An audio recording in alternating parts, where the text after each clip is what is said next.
siyempre sa rin ng panday, di pa rin namin matatapatan ang lakas ng mga kalaban namin.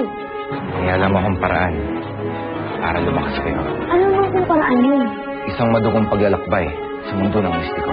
Kailangan ninyong tawirin ang disyerto ng puting buhangin, pataas ng matatarik na bangin ng bundok bughaw, hanggang sa marating ninyo ang kuweba ng talim. Hindi ako papayag. Kasi, Isa siyang panday. Kapatid ko muna siya bago siya naging sampatang panday. Kuya Oris, kailangan mo silang habulin. Diyan lang kayo. Kung nararamdaman ko ang puwersa ng espada ng panday, ibig sabihin, buhay pa ang inakta. Ibig sabihin, nabigo ka. Patawad, Panginoon. Sawa na ako sa mga kabiguang masisira. Anes! Hindi naman sigurong dalawin natin ang pamilya natin, di ba? Tama. Pamilya muna bagong misyon. Kaya lang eh. Kayo pupunta. Hoy! Lagot kayo muna! Salim na ba yung itak niyo? Bakit gusto eh? Mukhang may kakatayin na kayo.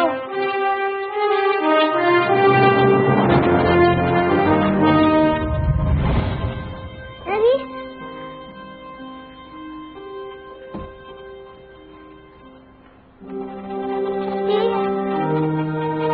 Nagbalik na naman pala ang batang Dominita. Nasaan po si Daddy? Nilipat na siya ng kwarto. Nang sa ganun, hindi mo na siya mapuntahan. Sorry ka na lang. Dahil sa'yo, hindi na magkakamalay ang daddy mo. At dahil din sa'yo, nawalan ka na ng daddy. And please, leave us alone!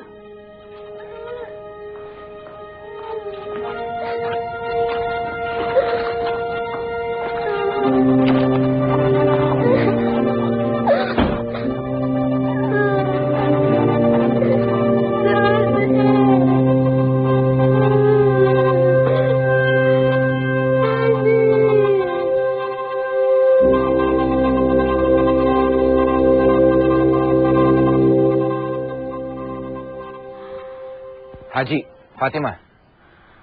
Kanina ko pa kayo hinahanap. Bumalik na tayo. Doon na tayo mag-usap.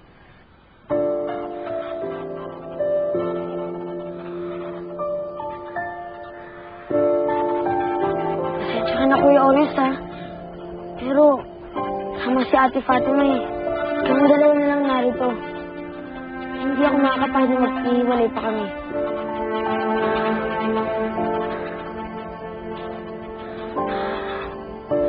Pasensya ka na talaga, Kuya Oris. Pero hindi na ako babalik. Ayoko na maging mandirigma. Ayoko na rin makipaglaban.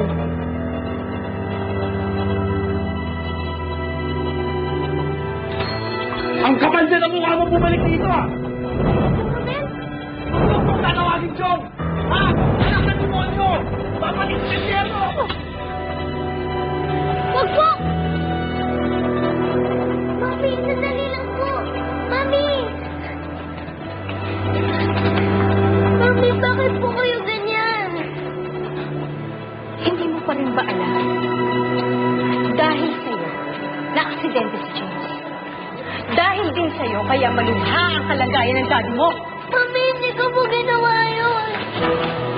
Bakit po ba kayo galit na galit sa akin? Tinatanong mo pa? Akala ko ba matalino ka? Hoy, huwag mo kong iyakan. Hindi na ako tinatalaban yan. Mami, bakit po ba ayaw niyo ipaintindi sa akin? Ipaintindi niyo kung bakit hindi niyo ko kaya mahalin.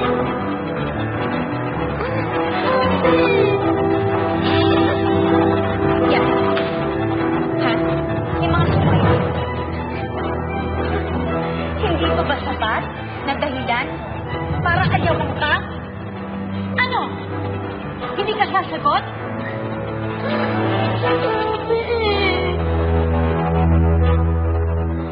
Kuya! Tama na po, Chong! Ano ko po ng gulo?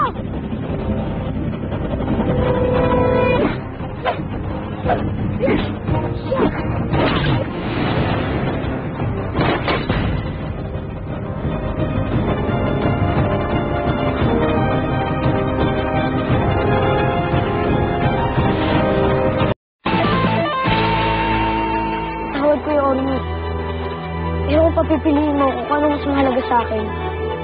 Kung ang pagiging panday ko o ang ate ko. Mas pipiliin ko ang kapatid ko.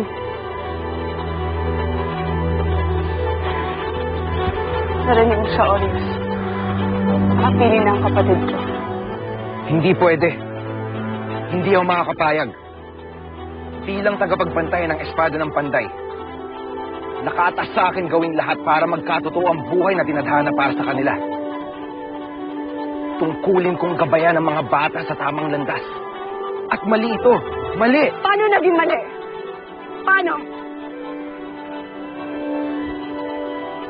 Nagsasalita ka tungkol sa tadhana? Hindi ba tadhana na maging magkapatid kami ni Haji? Hindi ba tadhana din ang dahilan kung bakit nawasak ang pamilya namin? At tadhana din ang dahilan kung bakit meron tayong digmaan. At ngayon, na dahil din sa tadhana, nagkita kami ulit ni Haji. Sa tingin mo, palalagpasin ko pa yun? Sa tingin mo, palalagpasin ko pa ang posibilidad na magsimula kami ulit na kapatid ko? Orius, intindihin mo. Dahil sa gera, namatay ang mga magulang namin. Dahil sa gera, kaya kami nagkahiwalay noon ni Haji. Tapos ngayon, maghihiwalay kami ulit. Ayoko. Hindi ako papayag.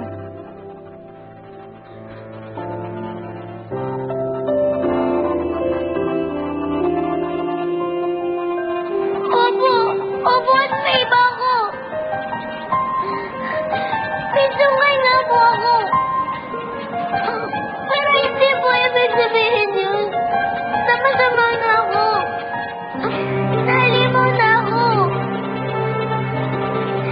Kayo ko naman po magmahal. Minahal ko naman po si Johnny. Minahal ko naman po kayo si Johnny. Pero bakit po ba hindi niyo ako kayo mahalin? Bakit po? Alam mo, hindi mo ako naiintindihan dahil bobo ka! Gusto mo malaman, ha? Gusto mo malaman kung ba't ayaw ka namin? Sige, sasabihin ko sa'yo. Ganito sa'yo. Dahil hindi ko matanggap na mas mahal ka pa ni James kaysa sa amin ang pamilya niya. Mas pinili niya ang isang babaeng pinaglihi sa isang kambel na tulad mo kaysa sa tunay na pamilya niya. You're a monster. Kaya hindi ka deserving sa pagmamahal ni James. Dapat sa amin lang ng anak niya binibigay ang tensyon niya. Ha? Alam mo na. Get out of my face. Get out of my life. Intindihan mo, ha? Bumalik ka na. Dun sa nilulusutan mo kapag lumalayas ka. Dahil wala ka ng lugar sa pamilya namin. Wala! And I'll make sure about that.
naiintindihan ko yun.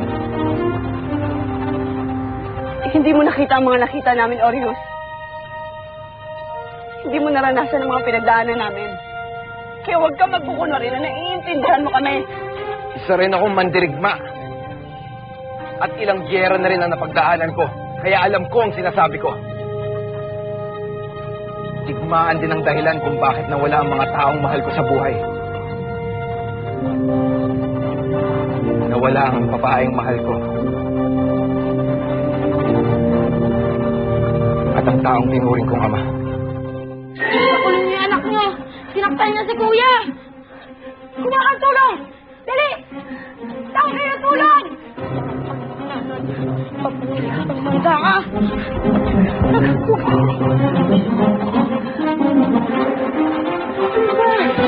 Ma! Sorry po! Ito nagawa mo!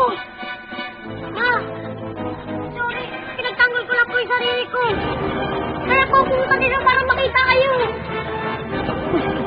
Umalis ka! Kuha ang kanila kapag nakita ka ng mga tanod! Dali! Pero ma! Hawa na! Hawa na! Umalis ka na kung gusto mo Dito lang ako! Kung gusto mo pa ako makita, anak. Umalis ka na. Umalis ka na, dali! Dali! Hawa na! Alis na!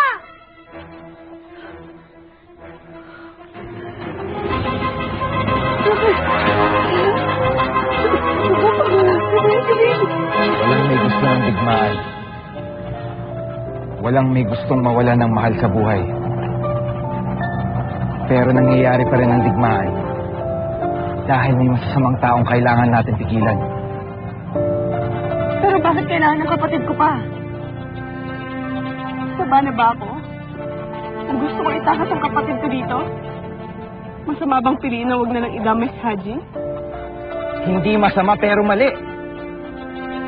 Dahil si Haji ang pinili ng espada ng Panday. At isa siya sa mga pwedeng makapigil kay Lizardo. Fatima, hindi lang buhay natin ang nakataya dito. Ang buong mundo nyo. At sa mga oras na to, papalakas na ng papalakas si Lizardo. At sinasakop niya na ang mundo namin. Ang mistiko. At sinisigurado ko sa inyo, pagkatapos doon, sasakupin niya tong mundo nyo. At hindi lang mga lupain nyo ang kukunin niya. Lahat aking linya at wawasakin. Kultura, tradisyon at relihiyon. Lahat.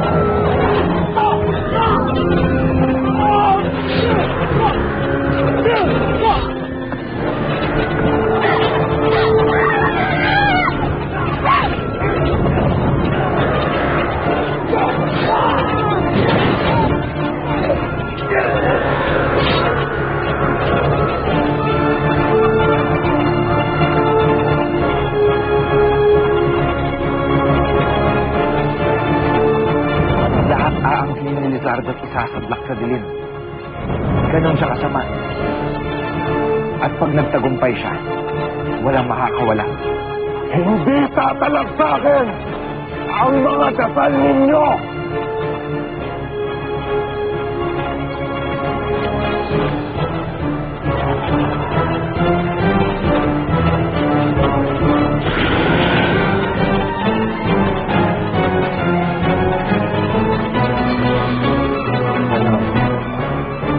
Sama-sama na kayong magdasal sa paraiso.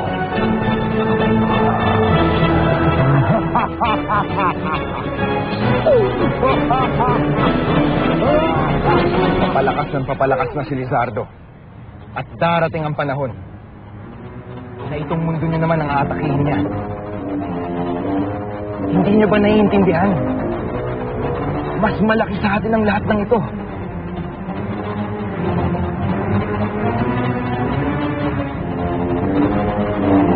Kaya kailangan kita, Haji. Kaya hindi ako ibad.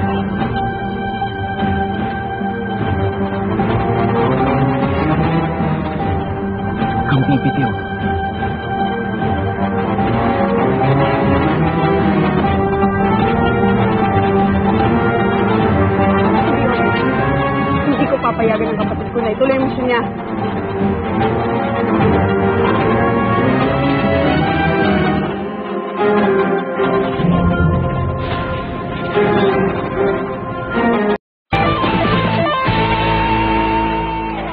Ginagalang ko ang desisyon mo, Fatima. Pero may mga bagay na kahit ayaw natin mangyari ay nangyayari pa rin. May mga bagay na ibinibigay sa atin ang buhay na mahirap tanggapin.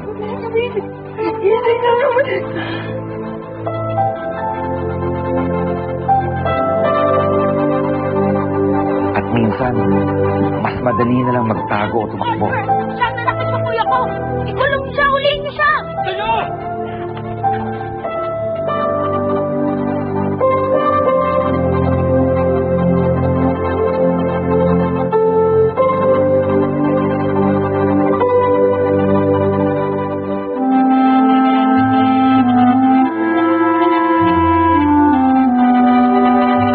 Minsan, mas madali ang pagtaguan ng problema kaysa harapin ito.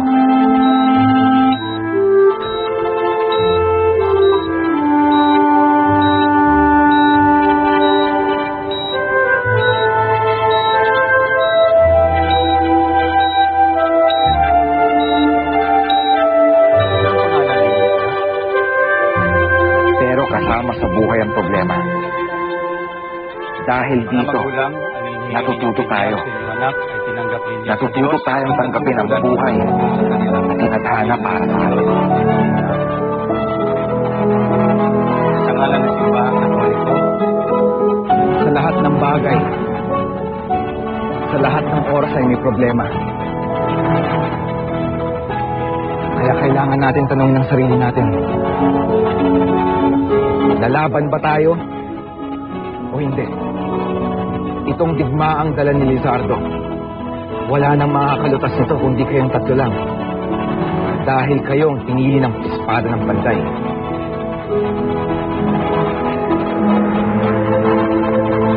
Kaya Orius, gusto ko pa rin naman po gawin ang tungkulin ko. Pero ayon sa paniniwala sa relihiyon namin, hindi po namin pwede labagin ang nais na nakakatanda sa amin. Kaya, kahit ayoko po, kailangan ko pa rin sundin ng ate ko.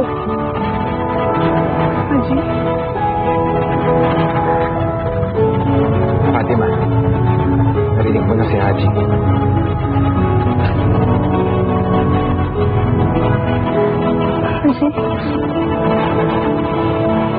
Ito po talaga yung gusto mo? Ate, ayoko po. Natatakot ako eh. Pero ito na yung pagkakataon ko. Para siguraduhin na wala nang batang gaya ko na mamamatay ng magulang. Na wala ng pamilya masisira dahil sa digmaan. Kaya ako po, ate.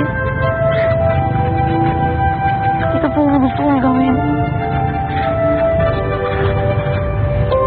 Paglaban sa kasamaan.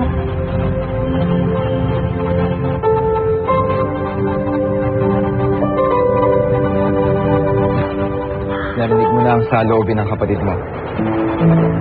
Ano ngayon ang desisyon mo, Fatima?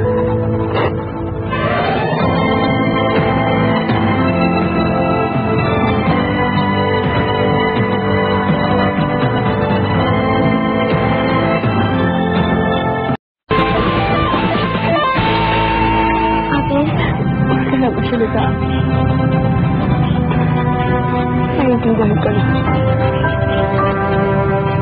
Ayaw ko namang maging makasarili kung maraming buhay ay ng kataya.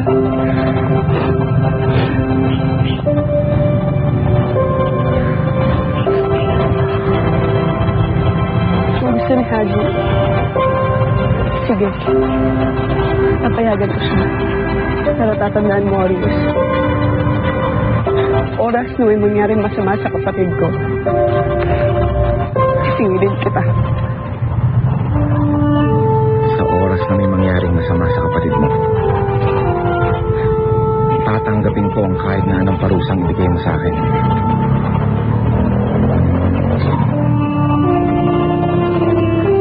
Tara na. Madami ng oras oras ang nasayang. Habang nandito tayo, hindi tumitigil ang ating kalaban.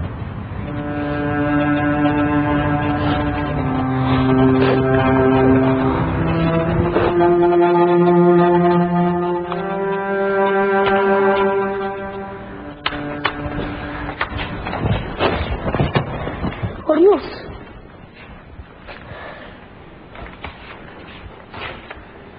Ba naman, mukhang nakumbinsi mo rin sila bumalik ah.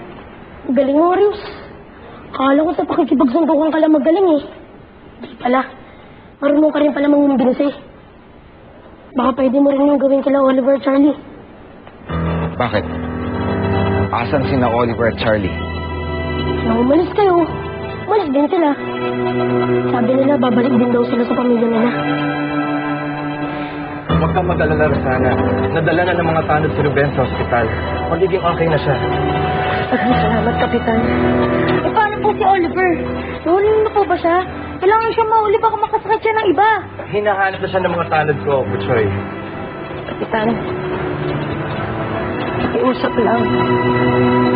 Kapag nakuha niyo si Oliver, sabi sa tanong niyo, huwag siya saktan. Bata pa siya. Sigurado akong dili niya alam. Dili niya sinadya ang kanyang ginawa. Sinasadya niyo po yun. Nandun ako, nakita ko. Mga po kapitan ng Oliver na yun. Relax lang. Mabibigyan linaw lahat ng ito pag nahuli na si Oliver. Sigurado akong hindi pa siya nakakalayo.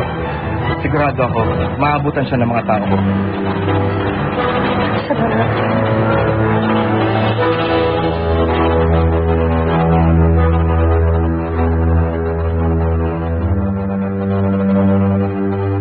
Hoy! Ay, bata! Yan! Hoy! Huwag ka ako! Hoy! Hoy! Ikaw ah! Pinapot ang ulo para Ruben! Lagot ka ngayon! Ayoko po ng gulo.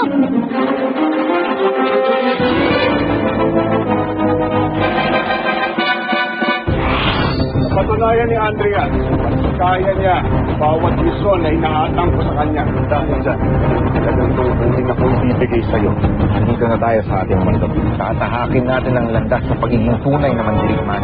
Dito sa kuwebang ito nyo makikita ang mabangis na nilalang na magbibigay sa inyo ng lakas at dagdag na kapangyarihan. Pinili ko kayo dahil batid ko ang inyong kalupitan sa pagtugis at pakikipaglaban. Tayong apat ang dudurog sa mga batang panday.